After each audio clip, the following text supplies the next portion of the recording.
Where do you see this Bears team going overall for this season? I bet the under at 6.5 at minus 177. There are very few easy dates on the schedule.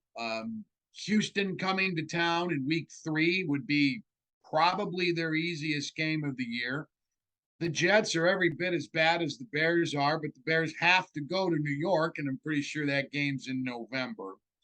Um, with I don't know how they win more than 6 games. I don't see, and it's not even measured this year's success. And nobody wants to hear this, but it's not even measured in wins and losses. It's how much better are you? Are you showing signs of young players proving they can be NFL difference makers? And if you're not, if you don't get the Tevin Jenkins of the world and the Braxton Joneses, the rookie left tackle, 5th-rounder from Southern Utah, Jaquan Brisker, the corner they just drafted. If you don't get those guys going, it doesn't really matter what the record is. But if those 5 or 6, 7 new players show some real consistent spark, then it's a decent year, even if you lose 12 games.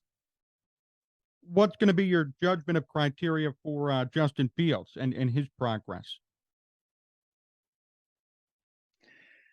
It's got to be more than beat the Packers. Even though that's something that really needs to change for the Bears. I looked this up the other day. It's not germane to your question, but the Bears have Green Bay in week 2.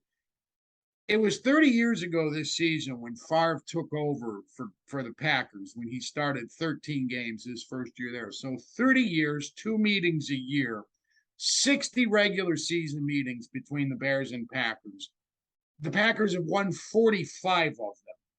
And 17 times they've won both games that year. They've swept the series. The number of double-digit wins they have over the Bears is hideous.